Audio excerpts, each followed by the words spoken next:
Well, thanks for coming out. First pastor ever here at this time. Yeah, that's really weird. Makes sense though. I'm going to. I told my wife earlier that I've been preaching for 17 years, and I don't want to preach at you, but you're probably going to be preached at some level. That's just who I am and what I do and how I speak and all that. I'm really excited to be here. I'm grateful for Dan and the opportunity he gave me and Greg, and I'm just jazzed about this. I want to tell you a little bit about myself so you know who it is that's speaking to you. And I want to pull up the first picture there. Actually, I'm in charge of that, I guess, right? I'm used at church, just having other people do that. Yeah, you can't really see that, but that's a picture of a wild and crazy family. I'm the oldest of 7 kids. My parents, 89 and 88, are still living and active, and all 6 of my siblings live in Colorado, so we get to spend a lot of time with each other. And then this is my beautiful wife, Nancy. She's over here. We've been married for 43 years. And yeah, by God's grace, it's been a piece of cake. Marriage is easy. Right, honey? I'm actually really easy to live with. These is our family from 2021, Christmas of 2021. We have 6 kids. Actually, we have 3 kids, a daughter, 2 sons, and then 2, what does that make it? 2 daughters-in-law and 1 son-in-law. And in that picture, we had 7 grandkids. And then in this picture, a year later, we actually have, we're up to 9 grandkids effective today. But that's our beautiful family. My son Mitch is here today to make sure that I don't say anything that is really off the wall. A little bit about my story. I was the first vice president of investments for a major brokerage firm for 20 years, from 1985 to 2005. And then I left that business. Actually, when I was still doing that, I started a business. I bought a franchise and operated that. And while I was still in the investment business, while I was still an elder, a non-vocational elder, 2005, at the top of my game, I had about $120 million under management. I stepped down. I walked away from it because I could no longer drink the Kool-Aid that I was selling. It just wasn't for me. And I think for many of you that are believers, that we need to believe in what we're doing. And we need to believe in what we're selling and what we're representing. And I just couldn't do that anymore. So I stepped out. And while I was in that business, I received a number of top producer awards. Money Magazine, I don't even know if that's still around, but they named me one of the top stockbrokers in America in 1988. And I tell you that just to let you know that there's been some things. I've been in your shoes. I've been in business. I'm not just the pastor that graduated from college, went to seminary, went right into church ministry, that I was in the business world and really understand, empathize, and celebrate the lives that you all live in the marketplace. I've owned and operated a couple of businesses. As I mentioned, that franchise was one of them. Throughout my entire life, I've chased success and significance. And that's both a confession and an acknowledgement, because success isn't bad, but when we are chasing success and significance outside of the purview and relationship with our Lord, it usually doesn't end well. I've experienced mountaintop successes and I've experienced utter failure. It was after an epic financial failure, after I left the brokerage business on the top, the investment business on the top of my game, the Lord in His kindness, actually, and in His infinite wisdom, took everything away from us. And He knew that He needed to do that for me. It's not a prescription for every Christian. He knew that for me in order to really humble me and to help me seek after Him rather than seeking after my own significance and success. And it was just shortly after that He called me into being a pastor. I was an elder of a church in Windsor since 2001. The church started in our living room, but I really didn't feel called to be a vocational pastor. I really felt called to business. But through a number of different circumstances, in 2007, the Lord called me into vocational ministry. And I really stepped into this church to be an interim pastor. So I like to joke that I've been an interim pastor really for the last 17 years. And it's time for me to get back to business, actually. So I'm excited about this next journey where I see the Lord. He doesn't waste anything in our lives, does he? He doesn't waste the successes. He doesn't waste the failures. And I'm excited to see what the Lord has for me and the people that I get to engage with because of my 27 years in business, because of my 17 years in ministry, and because he has taken me through the valleys and he's brought me to the mountaintops. A little bit more about myself is I like to win, but I hate losing more. I was telling my wife that the other day. Like it's like, okay, so I won. But like when I lose, I want to tip over the table. And I don't know what that is about me other than it's my flesh. I played rugby in college. I've ran Pikes Peak. I ran 29 miles of the Leadville 100. And I gravitated to CrossFit 13 years ago. I know, don't judge me for that, but it's something my wife and I, we've not had a lot in common over the years, 43 years. I have different interests than she does. We've had our Savior, our relationship with the Lord in common. We've had our kids in common. We've had our grandkids in common. And we've had this CrossFit thing in common for the last 13 years. And it's been so much fun to see her suffer. No, it really has.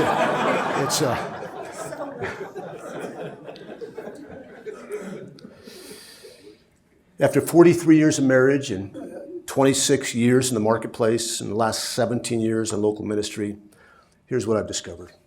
I'm a work in progress. Very much a work in progress. And this life is more about direction than it is perfection. And when we strive for perfection, we're gonna be frustrated. It's about direction. I'm thankful that in my imperfections, I have a sure direction. In every step and every misstep of the way, I am fully loved and accepted by King Jesus. I'm a bit of a mess when I'm a bit of a mess when I live in submission to my fleshly desires of success, winning, and worrying about what other people think about me. But I'm a joyful kingdom citizen when I live in alignment with God's kingdom priorities for my life.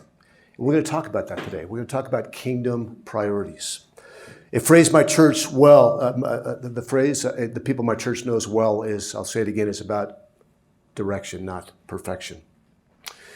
I want you to remember this today as you're hopefully encouraged and challenged in your priorities. It's about direction, not perfection. Has anybody had a physical or a wellness checkup in the last year? A few of you have. I went and had my first physical in 7 years, 3 months ago. And I'm a little bit too proud to say this, but I'm going to say it anyways, is that I am on Medicare. I'm on Medicare because I'm of age.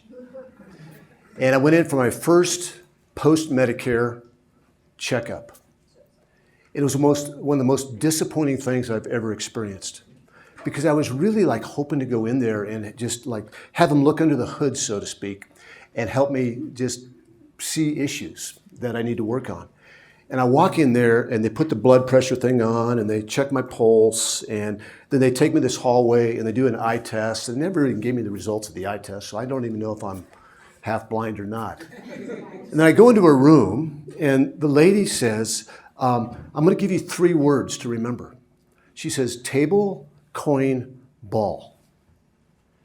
I'm going like, what is this, preschool? And then she gives me a piece of paper and it has a circle on it. She says, I want you to draw the hands on the clock. Big hand, little hand, 10 till 11. I'm starting to stress out. I'm forgetting what a clock looks like. Like I want to just write down 10:50, 10:50. Like, does that work? That's how my watch works. And so I did it and I succeeded. I want to stand up and like high five her. And then she goes, what are the 3 words? Table, coin, ball. And then she asked me these questions like, are you depressed? Are you sad? When you fall down, can you get back up? And I said, no, I'm good. And she walks out of the room and the doctor walks in. And this doctor, Dr. Carey, great doctor, if you're looking for a guy in Windsor, Jonathan Carey, and he says, this is going to be a physical like you've never experienced before. I'm going like, what is he talking about? Should I leave now? He had a bit of a smile on his face. And he said, I can't even give you a blood panel unless there's something wrong with you. He says, but I know how to ask the right questions so I can order up a blood panel. And he asked some questions. He says, okay, so I went and got a blood test. But it was one of the most disappointing things I've experienced in a long time. I want you to consider this lunch, the short time we have together, as your year-end physical checkup. It's a physical checkup on your spiritual, relational, and physical priorities. It's really a checkup to determine what your level of joy is. Are you experiencing the joyful life that Jesus promised? Joy overflowing as you head into the end of the year. You know, we all have blind spots. Patterns in our lives, if left unchecked, have the potential to disrupt our well-being. I'm not going to have you memorize 3 words or even draw a clock, although that would be kind of funny.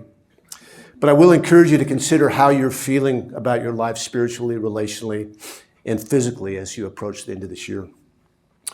Just on your own, at your table, don't need to discuss it, but I want you just to write down a word or a sentence that describes the way you're feeling. I know feelings are dangerous. We're told not to pay attention to our feelings. But how are you feeling about the year 2023? However you want to describe it. Just take 30 seconds to do that. You don't need to share it. You're welcome to. But just write it down. Okay. And I guess I should have asked in the beginning, is this distracting anybody? I'm going to have him stare at you there. I'll introduce you to him a little later. So we've all had different experiences in this year. It's one of the ways that we welcome people in our church is that we acknowledge that people are coming in on Sunday morning with different experiences. Some are coming in with highs, some are coming in lows, some are coming in sad, mad, angry, joyful. And it's important to recognize the way we're feeling. My prayer for our time today is that we would reevaluate the priorities that we're living and leading by. Not just reevaluate, but then have the courage and the resolve to realign our priorities to God's priorities for our life. You see, leading and living by God's kingdom priorities will produce enduring joy and the abundant life. And it'll also help us make easier decisions. So how do you want to feel about your life at the end of 2024? I'm going to give you a hint as to how you should feel about your life. God's intent for his blood-bought children is to experience the abundant life and overflowing joy, regardless of our circumstances. That's actually his promise to his children, that we would experience that. And this joy and abundance is possible regardless of your circumstances, in spite of your circumstances. Jesus said in John 15, "These things I have spoken to you, that my joy may be in you, and that your joy may be full, overflowing." Jesus said in John 10, "I came to give life and" what? Life abundantly. That's a promise. Are you living in that today? Have you experienced that in 2023? Abundance, the abundant life, is not wealth. Wealth is good. It's neutral. God can use our wealth. But the abundant life that Jesus promised is not our wealth. It's an abundance of joy and peace and contentment and thankfulness. It's trusting him for our all in all. Some have taught over the years that what stands in the way of a joyful and abundant life is not having a good work-life balance.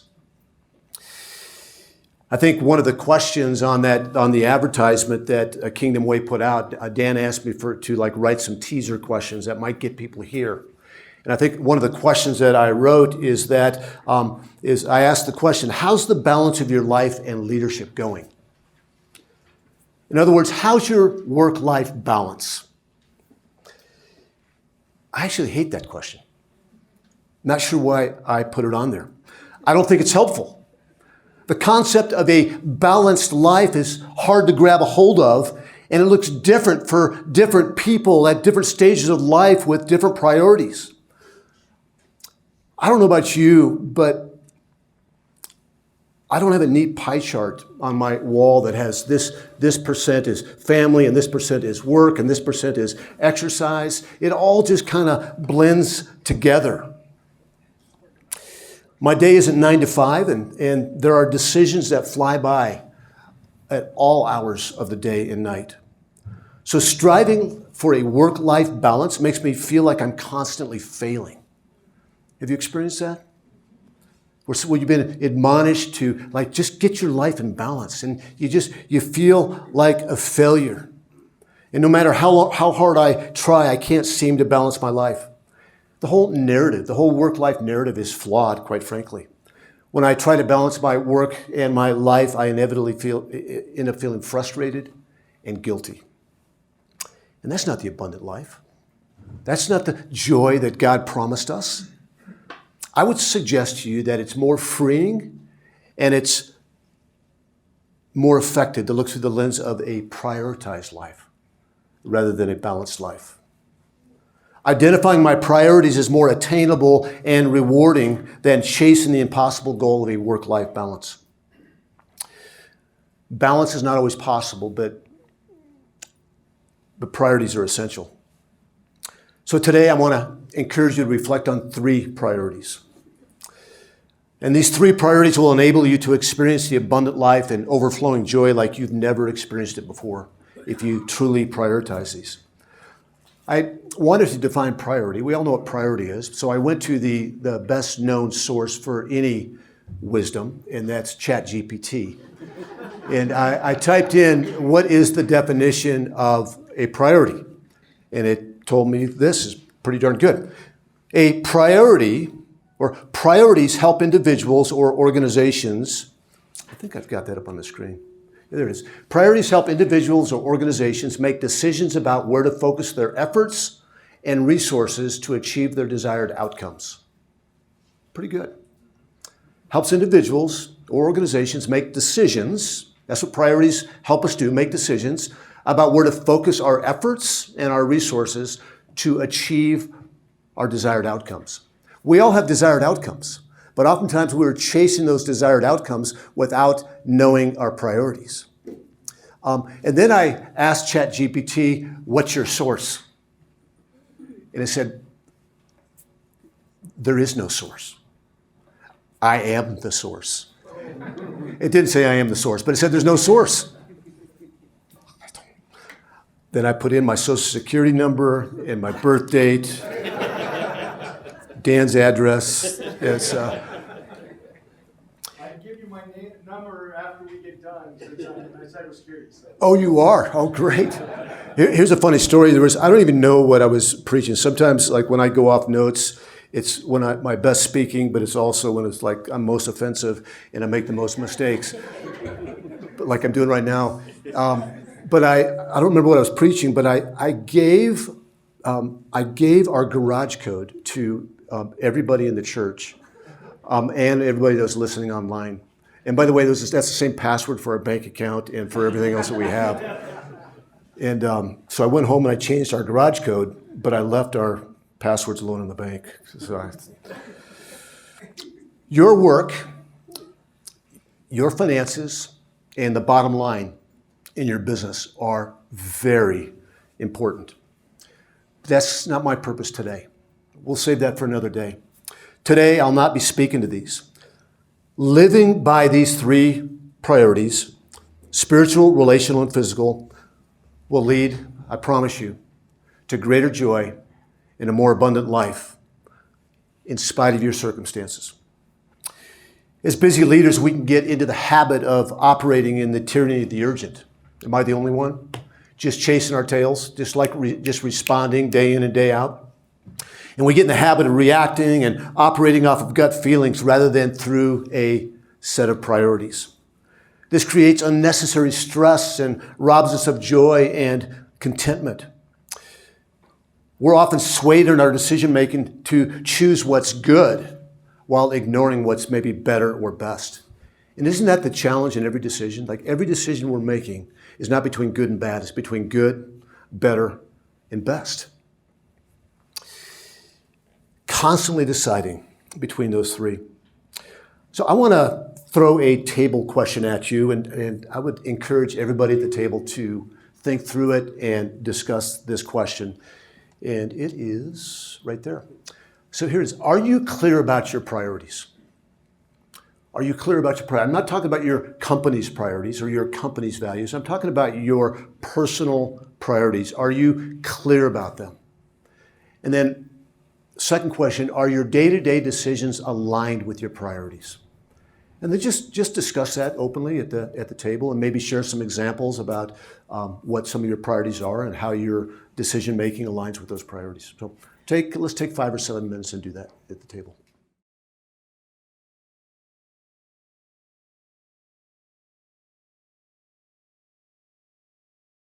All right, folks. I hope that was a fruitful discussion. I would normally have you share from your tables what you learned, but just because of time, I'm gonna keep going. The definition of insanity, right, is to continue doing the same thing over and over again, expecting different results. And no matter how well you're doing with your priorities or making decisions that are aligned with your priorities, we can all improve. And it's a constant source of evaluation in my life. There's oftentimes where my priorities are out of whack, and I know I need to slow down and make some changes. So this is an opportunity at the end of the year to slow down and make some changes. But how do you do that?